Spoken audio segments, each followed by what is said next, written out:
Hair dryer test. Ordinary plasma. Ordinary hair dryer. Plasma hair dryer.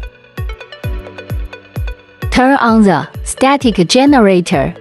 Static electricity gradually increases.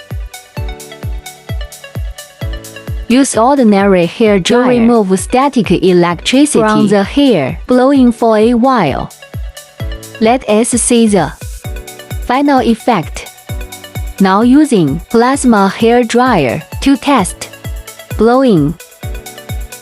Wow, amazing! The static hair has been completely restored to its original state.